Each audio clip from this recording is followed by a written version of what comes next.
इस बढ़ती गर्मी में चलिए हम बनाते हैं ठंडा ठंडा श्रीखंड, वो भी 2 फ्लेवर में। पहला मैंगो फ्लेवर जो बिल्कुल स्मूथ क्रीमी बनकर तैयार होगा और खाने में भी लाजवाब होगा। दूसरा हम बनाएंगे राजभोग श्रीखंड, दोनों ही खाने में बहुत ही लाजवाब बनकर तैयार होता है और इसको बनाना भी आसान है और मार्केट से कम दाम में आप घर पे अच्छे से बना सकते हैं। इसके लिए एक बॉल लेंगे, उसके ऊपर स्ट्रेनर रखेंगे और कोई साफ़ कपड़ा रख के अपना 1 लीटर दही हम इसमें डालेंगे और इस तरीके को कपड़े को उठा के फोल्ड कर दें ताकि इसका सारा पानी स्ट्रेन हो जाए। आप चाहें तो रात भर इसको फ्रीज में छोड़ सकते हैं। ध्यान रखेंगे दही ज़्यादा पुरानी या खट्टी ना इस्तेमाल करें। एक मिक्सी का जार लेंगे, उसमें आधा कटोरी चीनी डालेंगे और इसको फाइन पाउडर बना के हम तैयार कर लेंगे। ये देखिए बिल्कुल इस तरीके से।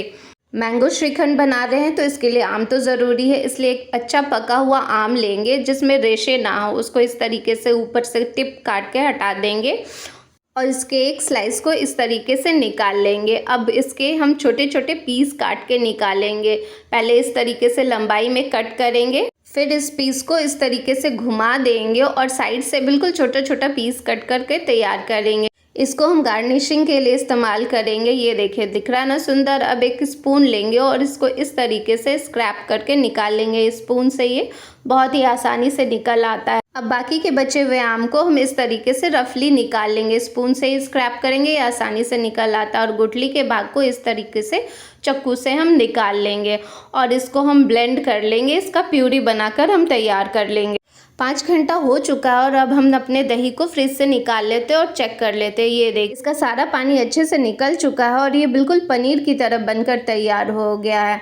चलिए अब हम इसको निकाल लेते हैं और ये जो पानी बचा है ना, जो उसमें से निकला है, इसको हम फेंकेंगे नहीं। या तो इससे आटा गूंथ लेंगे या फिर आप इसको कढ़ी बनाने में इस्तेमाल कर सकते हैं। ये देखिए बिल्कुल क्रीमी स्मूथ सा दही बनकर तैयार हुआ है ना हमारा।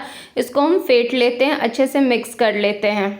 अब इसमें डालेंगे हम पिसी हुई चीनी। जो चीनी हमने पाउडर बना के रखा था ना, वही 2 से 3 चम्मच डाल देंगे या फिर आप अपने स्वाद के हिसाब से डाल सकते हैं।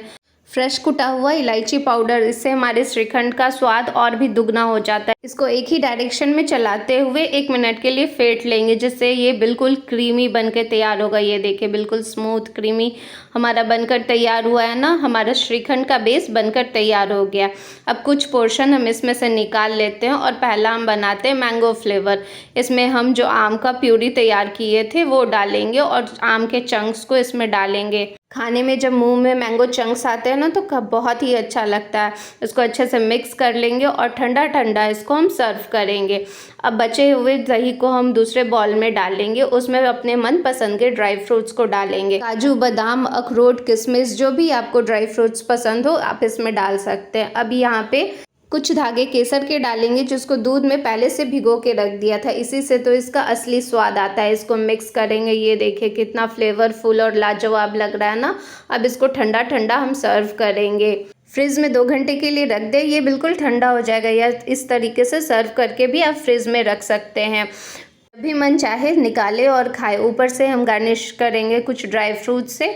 ये बहुत ही लाजवाब बनकर तैयार होता है। ये देखिए बिल्कुल स्मूथ और स्वादिष्ट बनता है। दोनों ही फ्लेवर खाने में बहुत ही गजब के लगते हैं। पहला जो हमने बनाया राजभोग श्रीखंड, ये तो खाने में बहुत ज़बरदस्त था और आम का सीज़न है, गर्मियों का टाइम है, तो मैंगो श्रीखंड बनाना तो बनता है। इन गर्मियों में जब भी आपको कुछ ठंडा और मीठा खाने का मन करे तो आप इसको बनाइए, खाइए और एंजॉय कीजिए।